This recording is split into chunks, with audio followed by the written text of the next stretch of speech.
Welcome to the Warren Cycling Podcast. My name is Dean Warren. I'm in Sarasota, Florida. And I'm Randy Warren. I'm in Asheville, North Carolina. And I'm Alexey Vermeulen, and I'm in Boulder, Colorado. Hey, Alexey, this is like our best podcast of the year, except for we had so many technical issues getting it started. So we're going to have to really go strong now. Welcome, Alexey. Man, it's December 2nd, so it's getting close to the end of the year. We're a little bit later than usual. We usually talk to you in November around Thanksgiving time. So we're just past that. But maybe get a little later, we get some more info on what's going to happen with you next year. Because usually you can't tell us yet. So I don't know. We're going to try to dig around and see what we can get out of you for next year. But let's start out with this year first. So great season for you. How do you rate it? Yeah, it's good. It's a little disjointed. I think racing in the US is becoming further and further apart in sense of like you could travel every weekend to race gravel and mountain bikes, which is cool, but it also makes it really tough to pick a schedule, because you could be gone 52 weeks of the year if you wanted to race, to be honest. Um, and so, yeah, this year, my brother got married and my girlfriend had a chance to go to the Olympics. And so it was kind of like building my season around these two massive events that weren't mine, but I wanted to be involved in. Um, Other than that, it was great. Kind of missed out on both Unbound and Leadville, but other than that, managed to put together a decent season, and yeah, just felt like I was always chasing the eight ball. So just tell me about that. So your brother's wedding was during Unbound, right? Yeah. And so missing Unbound, was that like really hard to do, or was it like, I don't know, it's okay, it's no big deal, or I mean, obviously you're gonna choose your brother's wedding, but was it, sometimes it's an event you're like, I'm okay missing that one anyway, or you're like, that one really kind of hurts a little bit. I know it's part of the Lifetime series, which you're competing in that this year. I'm not sure about next year, right? We want to hear about that too. But how tough was that to miss something like that? It was tough, but I think I'd kind of just accepted, like from almost a year out, I knew my brother was getting married and I had told companies behind the scenes because it's a big race to miss nowadays, probably the hardest one to miss, Unbound and Leadville, to be honest. So I just kind of let people know that this is uh, this is where my priorities lie, and if there's an issue, and I need to know it early. But yeah, I mean, it was tough. I got a little FOMO, but honestly, I think it made the whole year a little easier because training for Unbound is no small task.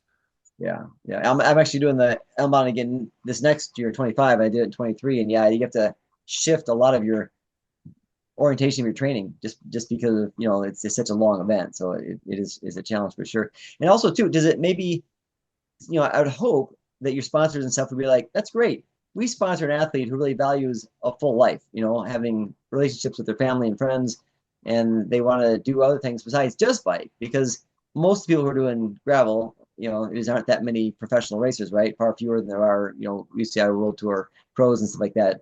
And so you're maybe a little more relatable to the average rider because you do have other things in your life. Yeah, I think that's also the biggest difference from the road is there's a little more flexibility that might not continue for the next forever in gravel, but right now, a privateer's life is that of choice.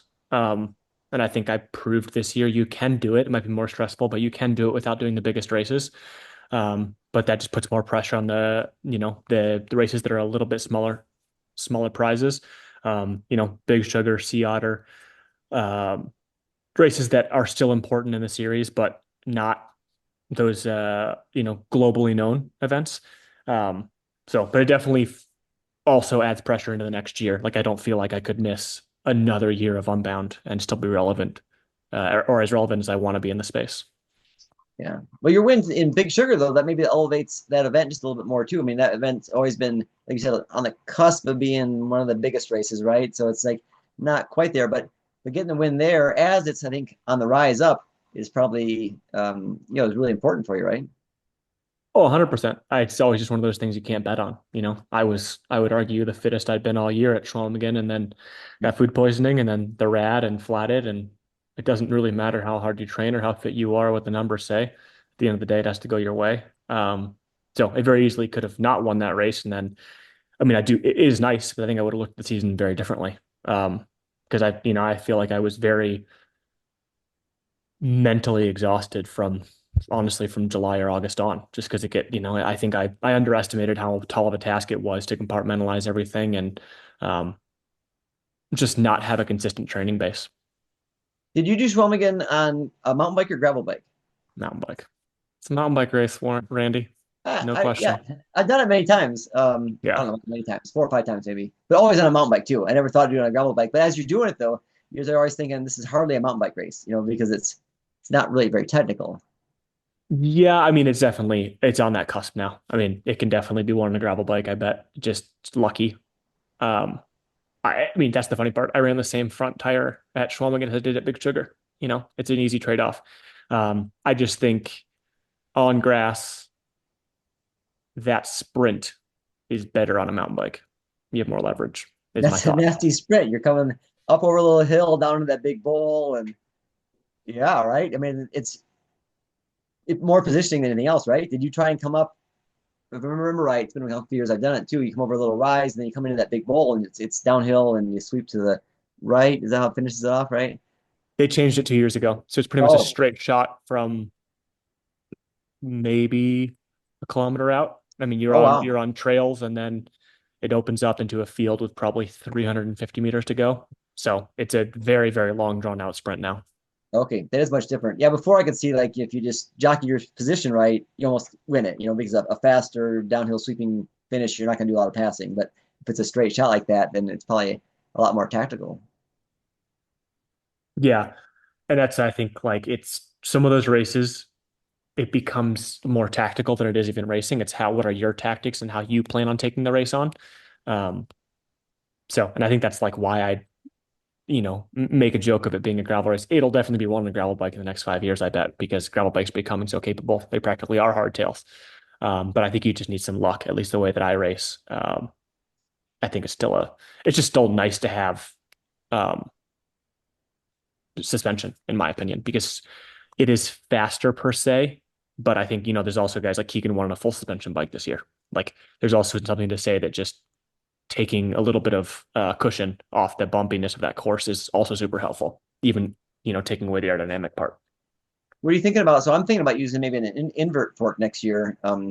Just again, take a little bit of the edge off. It's a little bit heavier, maybe almost a pound heavier. But what's your thought about that? Using a lighter weight suspension fork for gravel, some course specific wise, or not at all, or what?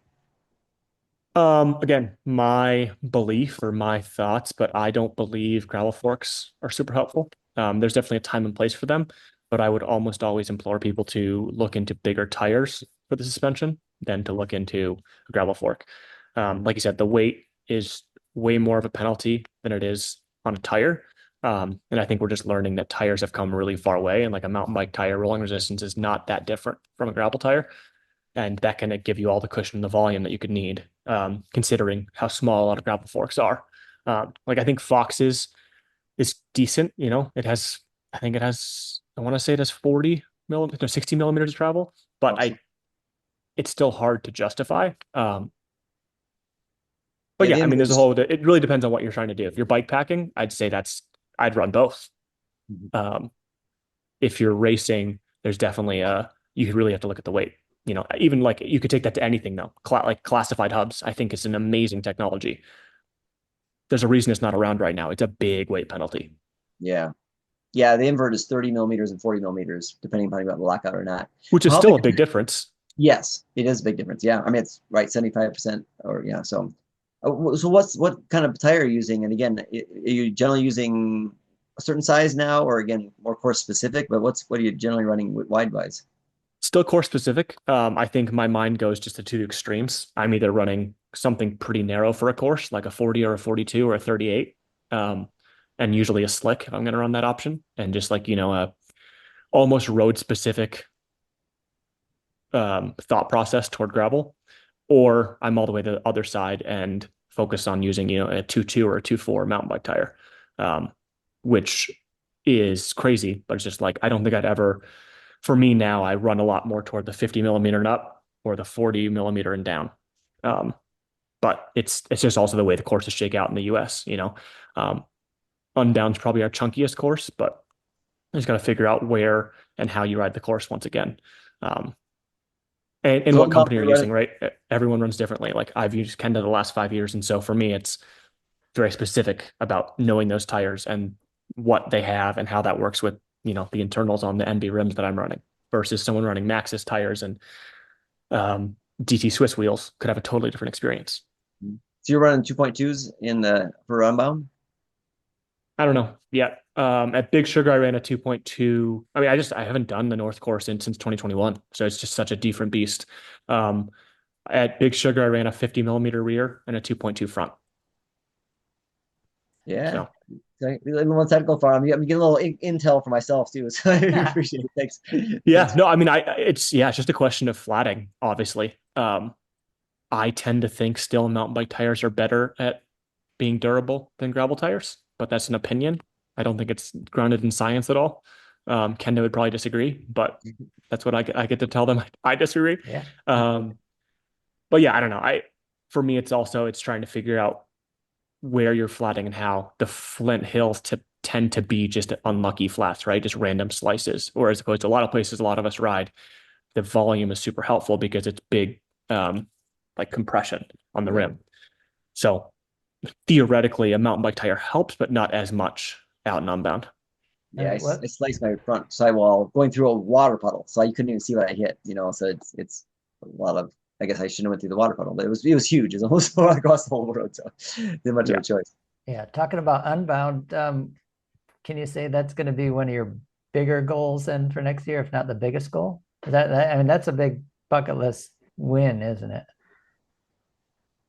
Yeah. 100%. I mean, I think, but everyone's gonna say that. I would love to win Unbound before I retire.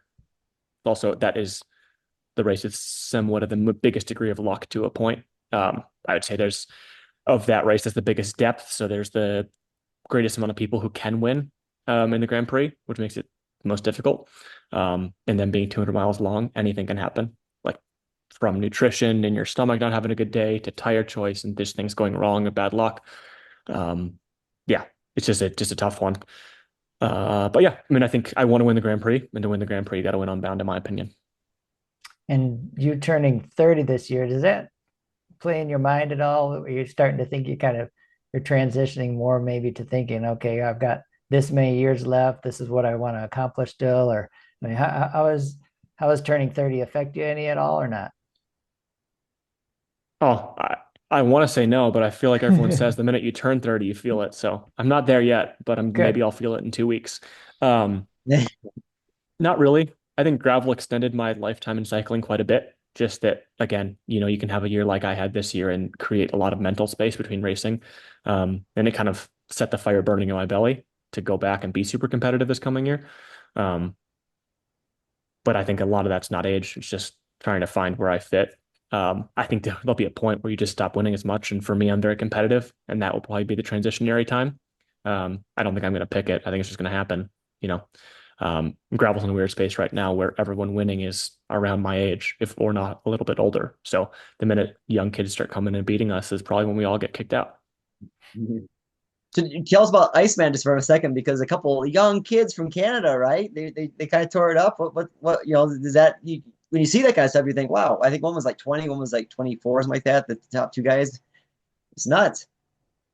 Yeah, no, Iceman was tough for me to see. I'm never going to miss that race being from Michigan, but I was after Big Sugar, I was so done. It took everything to show up and be there and try to be fit. I'd also just had like one of those days on the bike where you just can't ride. I crashed twice and I wasn't there. But yeah, we were gonna all getting our legs ripped off all day by young kids from Canada, which is not again being competitive, not what I enjoy doing. Feeling like you've lost the race before it goes and trying to find different ways to be tactical. But um, yeah, I think it's good for the race. Like it's never fun for anybody if people keep winning. So, but I definitely like I after Big Sugar, I was just trying to find my just mental focus for an hour and a half to be able to suffer through again. Because I think a lot of that, at least for me, a lot of the races come down to like how ready are you to suffer and how deep can you go on a certain day. Because our bodies always just perceive how tired we are and you know make decisions based on that. So uh, fourth was not fun, but I again was stoked on the Big Sugar result and felt like it was almost a trade. So I've never done Big Sugar. Tell me, and I've had some athletes say they'll say it's technical, but to me, Big Sugar seems not very technical. How do you rate that in terms of like being technical or more fitness based or what? Tell me about it a little bit. I think my biggest point of Big Sugar is it could be like Unbound. It's really sharp. So you can have a little bit of these random flats happening and people pinch flatting. Like that's why I flatted a Big Sugar the last 3 years. Well, this year, no, but 3 years before that.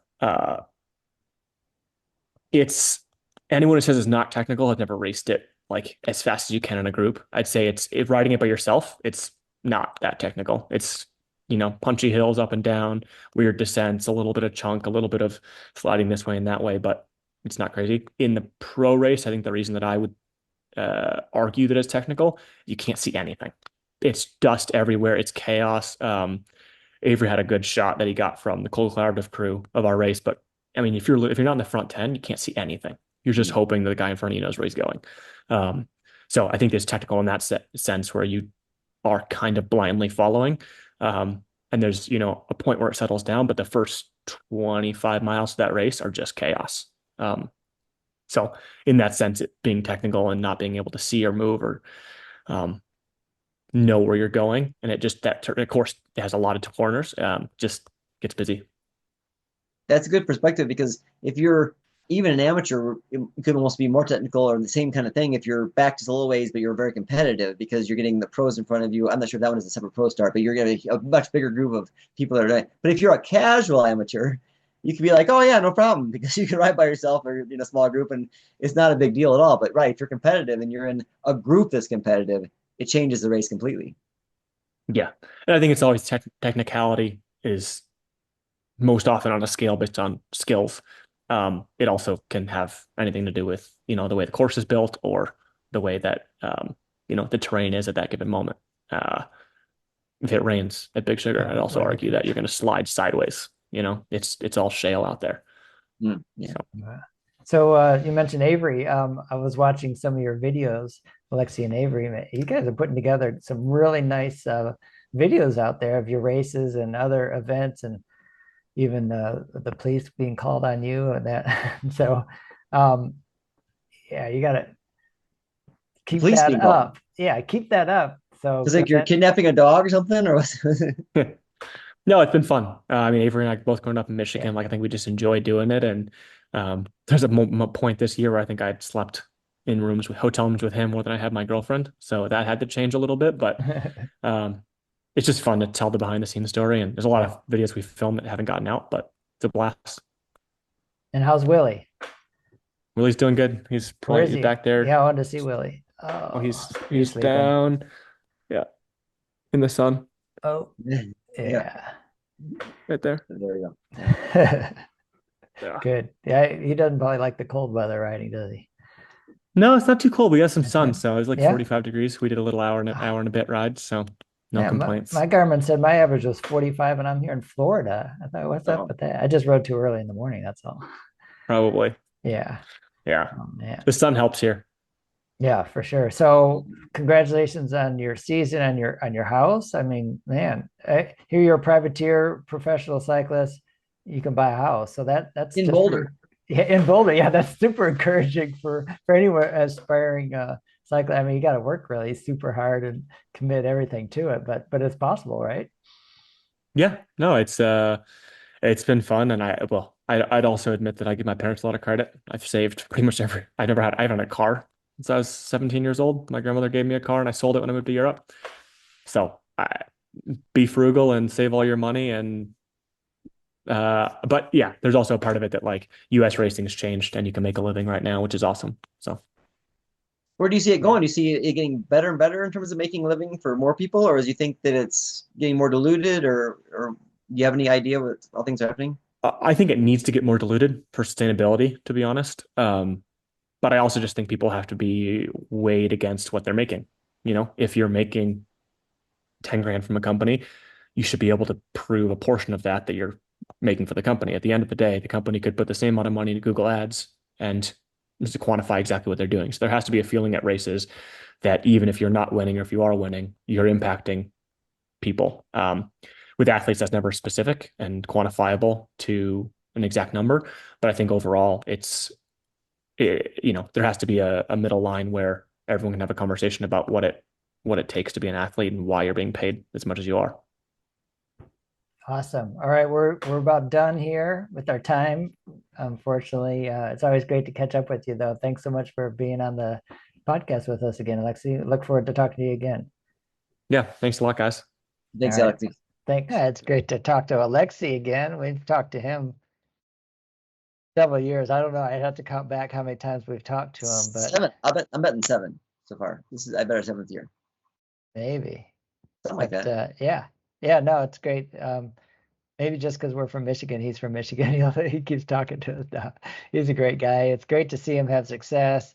That different kind of year for him with his brother scheduling his wedding at a worst time for him to be able to not do unbound. Like, Didn't he check? He didn't say yeah, "What's the problem with this date. No, they just got it probably. So yeah, but yeah, well, like you said, there's so many variables, and I'm unbound to win it. You seem like you'd have to be, just be really lucky one time, but you have to do it. A lot of times when luck comes into play for certain things, usually you just have to do it a bunch of times, and then one time it's going to all come together. So yeah, and obviously luck is preparation when preparation meets opportunity. So like Dylan Johnson, he's done a great job of promoting himself, and he does a good job as a privateer in terms of that kind of stuff. And he got 10th, 9th this year, I think, top 10. And it was a great year. I mean, usually he's like in the teens and stuff like that too. So Dylan, I think he's a great guy. I talked to him a few times in person. He's a really fun guy, and he does a great job with his videos and stuff too. But I don't know if Dylan ever has a win in Unbound in him. I just don't know if he's got it. I think he'd admit that. I think he knows. But Alexey, though, right? Alexey's, he could be in the top 20, or he get the win. He's a guy that if preparation meets opportunity. If the opportunity is there, he has preparation. He's got the talent. Still young enough. Yeah, I would not be surprised. I'd be super. The great thing is, like someone like Keegan Swenson wins it. It's like, oh yeah, he won. You're like, okay, one of the guys that you think should win. Anyway, Alexey's one of the guys who could win. So if he wins it, more emotion goes into it. Yeah. You're like, whoa, he pulled it off. He got the win. Yeah. So yeah, I'll be there this year again too. So hopefully it'd be great if he got the win. Of course, he'll probably finish hours before you. Yeah, 3+ hours ahead of me probably. So yeah, which is crazy, right? 3+ hours. Because if we were like in a pro road race, I'd be able to stick with the pack for a huge long time until decisive moments happen, and then I'd still probably be in like a chase group, or maybe not chase group, but the main pack, the peloton or whatever too. And so maybe he'd finish 10, 15 minutes ahead of me or something like that too. But in a gravel race that just explodes from the beginning, and a very small group of pros, and now the pros leave ahead of the amateurs anyway, so he's already got like a half-hour lead before he can start. Yeah, he just, and for me, when I did it before, I remember passing Nico Roach after the mud section, because I rode the mud section pretty well. I got lucky. I had a really good mud section, which anyway, so I passed Nico during the mud section, and then hours later, Nico came by. I was in a group of like 6 guys, and we were motoring pretty good. Nico came right through us. Didn't even like try and take a draft. We got a draft as he went by us, but he didn't try and get in and take a rest, and just kept going. And he finished. Of course, I dropped out that year. I didn't finish the whole thing, but I think when I dropped out at the last rest area, it was still like 20 some miles to go. He was probably 2 hours ahead of me at that point or something like that. So he caught up, whatever distance it was, probably a half hour, and then he put another 2.5 hours into me, and he was by himself, because at that point he was just, there was no other pros around him. He just was, flying by. Unbelievable how much stronger the pros are. Yeah, it's crazy. It's crazy. Well, for Alexey to do well at Unbound would be pivotal in his chase of the lifetime Grand Prix series. So overall, What's it called? He called it. He had a title for it. There was like a something. So I didn't realize it had a name. We'll talk about that next time with him more, because they made some changes. In the format as far as the juice the number of riders. Right. Yeah. That was quite a discussion. And some people decided not to do it anymore too. So Stennis decided not to do the whole series anymore, because he says it's not really fitting with what he's wants to do on the gravel bike. So he's not trying to disparage it anyway, just because it's not really fitting with. It's just different. Yeah. So you're right.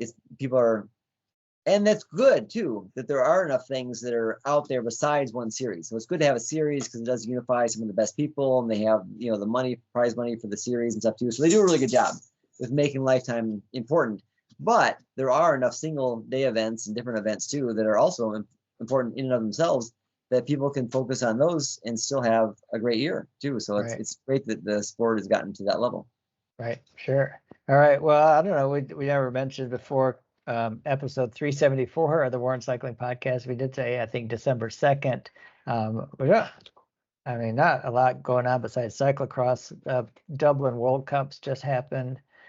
More World Cups coming up. There's a big crash, right, in the men's race. I didn't see a whole lot about it. I just saw there's a huge crash, and Isabert got caught up in it, and Michael Van Torenhout won. Van Torenhout, sorry, yeah. Sorry. But who had a great year last year too. So he's won World Cups before. It's not that but he had this year, and I think this was a huge marker in his year now that he's coming on. So Lucinda Brand won for the women, so she's been winning quite a bit, but Fem Apple's been winning as well as. And she was second, right? Wasn't Fem second? Yeah, she was second. Yeah. And Puck's come on pretty soon.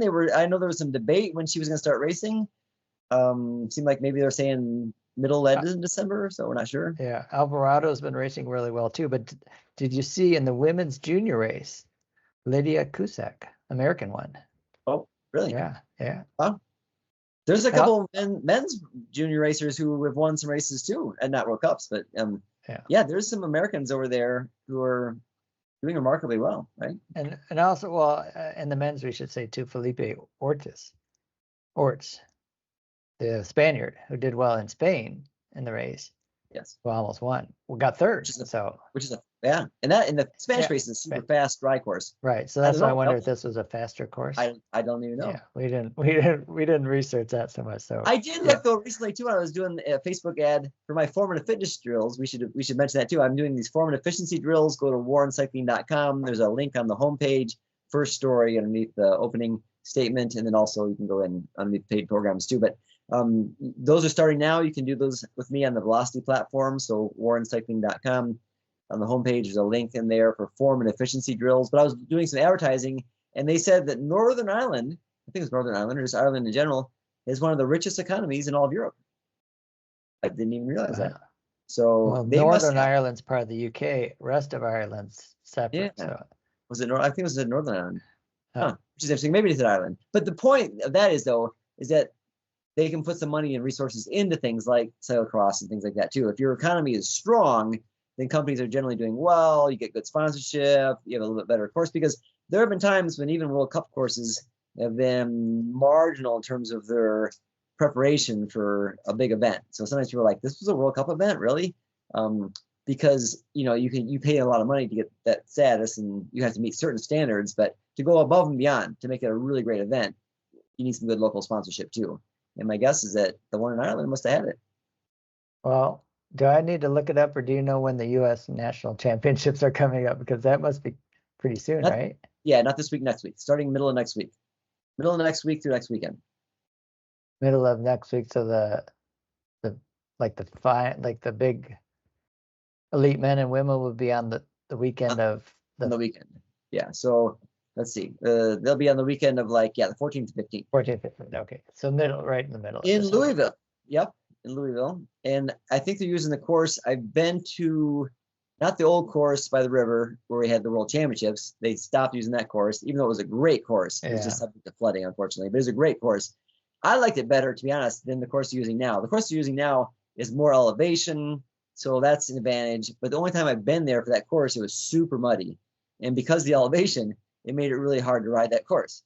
Where the other course, if it got really muddy, you could slog through it. And I'm better at slogging through mud than I am trying to climb up muddy hills and stuff, or go around off camber, downhill muddy corners and stuff too. So I'm guessing that, if it's at the course I think that is now is the one they've used in the past, more recently. If it's dry, it's a pretty fast course, but it's hard no matter what, because it has some pretty significant elevation on it.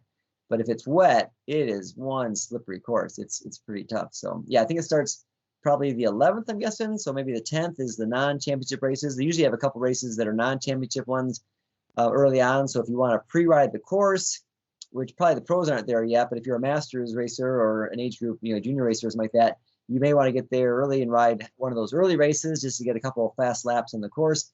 I would even say, to my athletes, which I don't think I have anybody doing it right now. I was going to have one or two guys do it, but one's injured and the other one's been busy, so they aren't getting ready. But if you could do that early race, even to do a couple laps, because you're doing it at race pace then.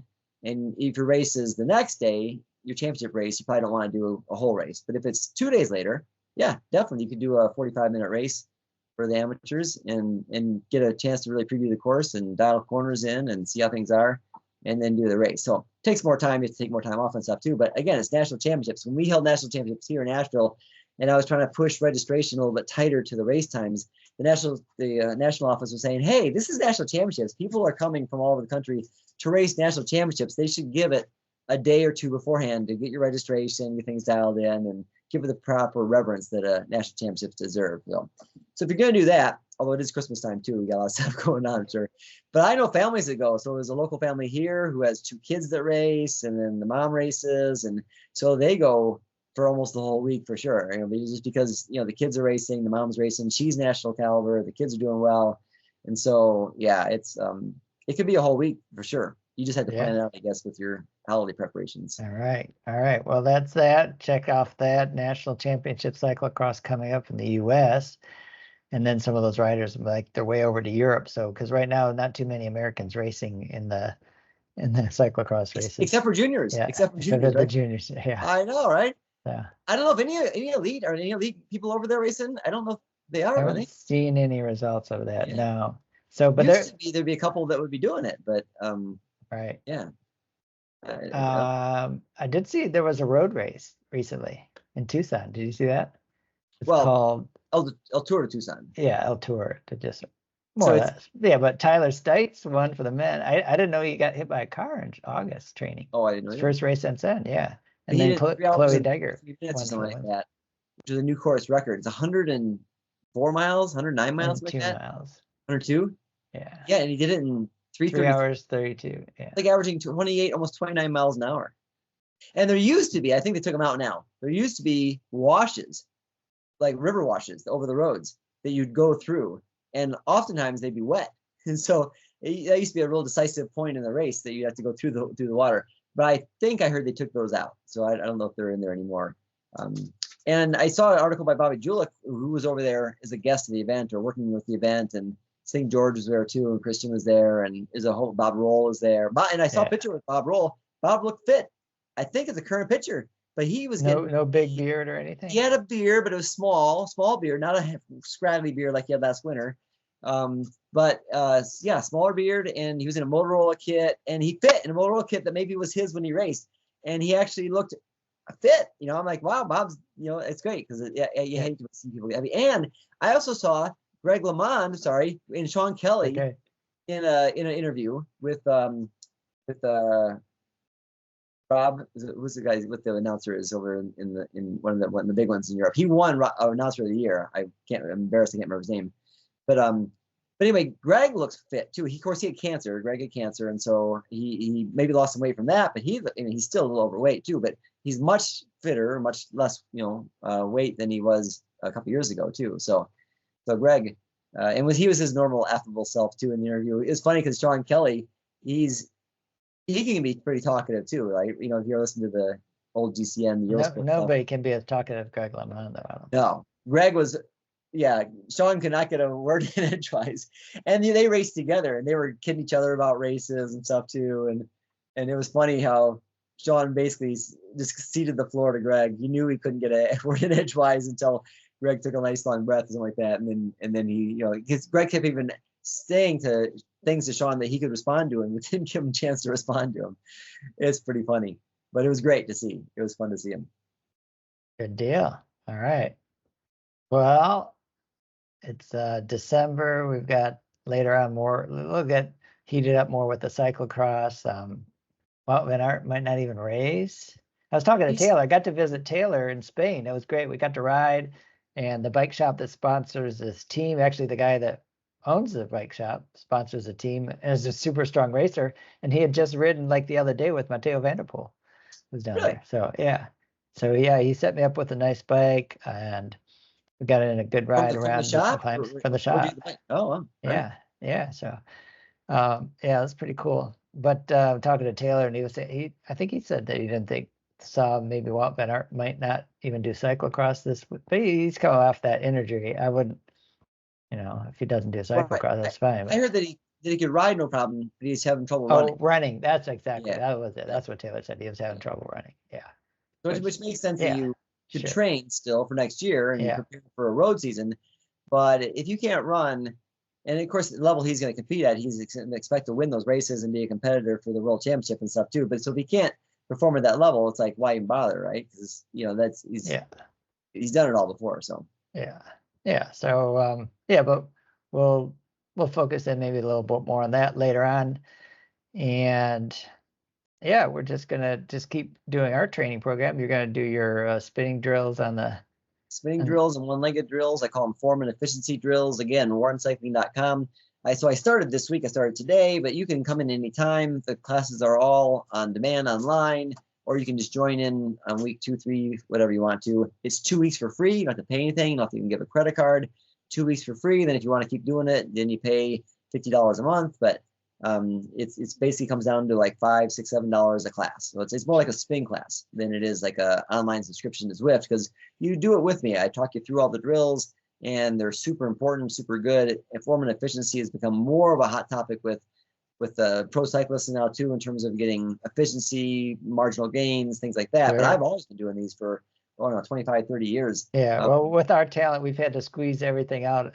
We're our natural born talent, like, so we're already hitting all those extra things. So if you're already a natural athlete but you want to get even better, so yeah.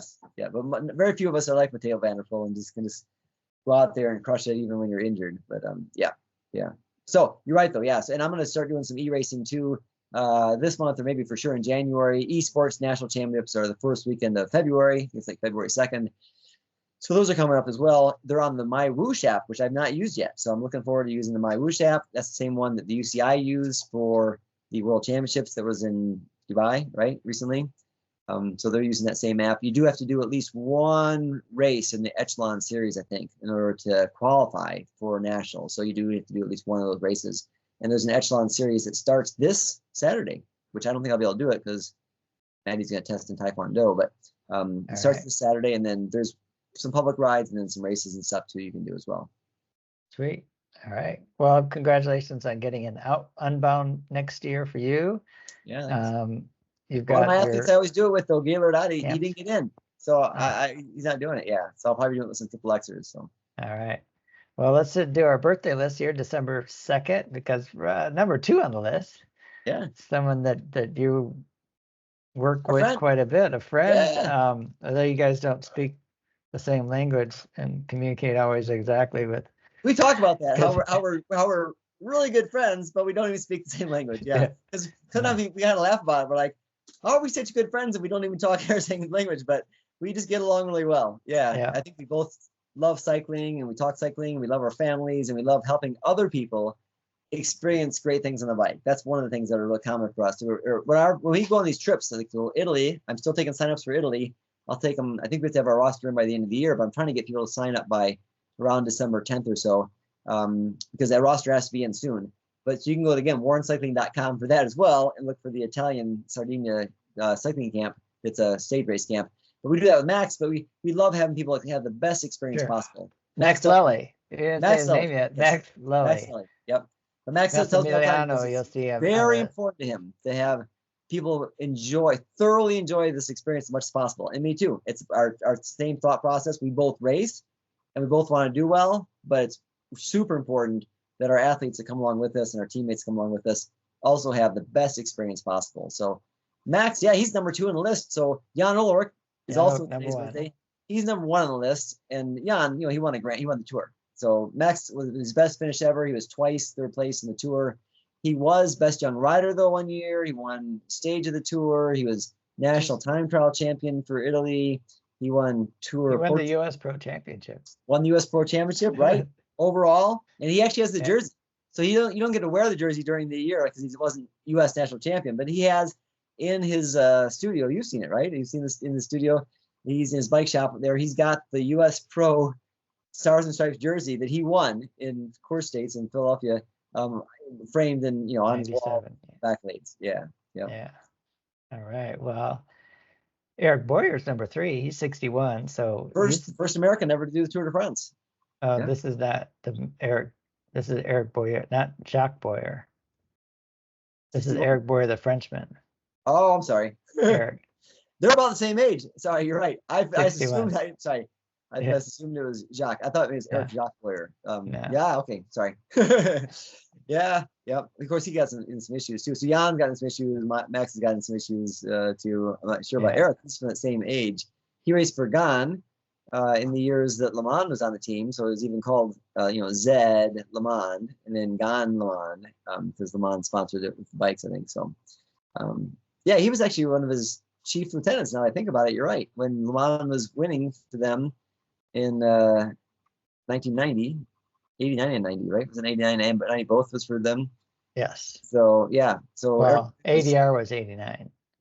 That Oh. was 90. right. So 90, when he was in 1990, when Le Mans got his third win in the Tour de France, Eric Boyer was one of his key lieutenants. One of the guys who was more talented and raced. At that point he'd been racing as a World Tour pro for 5 years, and so he was very experienced. And I remember him being a person that Le Mans relied upon to help him out, because that was a tough year. He had to fight back to get that win. So every year's been tough for him. Yeah. No easy wins. We got American Janelle Holcomb. She raced for Optum. She's 46, but she's celebrating her birthday today on the 2nd of December. Try to pick out some of the other Americans. Kent Ross, 28. Happy birthday, Kent. And It's Fred Perino's birthday too. Ross He's Cross. Fred Perino's a cyclist from Winston-Salem. He never done a UCI event. He's been to some of my camps before. I noticed it was his birthday today too. So happy birthday to Fred. As well as Catherine Wilder and Ross Cross. All right, Randy. Wow. Packed it in with the Alexey interview, of course, a highlight of the year to talk to him. And yeah, we'll catch up again in a couple weeks. And hopefully the holidays are good for you for getting all the stuff done, because the end of the year, I don't know if you've got a lot of extra stuff on your plate since you're always super busy anyway. Yeah. So, all right. Well, thanks, Randy. We'll talk to you again soon. Yeah, you're going to Auckland, right? So you'll be in Going Auckland. to Auckland, New Zealand. Safe travels to you. It's Thank an you. 18-hour flight, you said, right? No, No. 18-hour time difference. The flight is actually not as long as Sydney. It's a 13-hour, 14 from LA. Yeah. From LA, but you have to get to LA, so you have to commute to LA. I'll have a long day. If you add that, if you add that in, so right. So it's probably similar. It's been a while since I've gone anywhere where I've never been before. Oh, you on never a work trip? No, so that's pretty exciting. Yeah. So it is surprising, right? You've been to a lot of places. Yeah. Yeah. Safe travel. Thank you. All right. Talk to you later. Bye.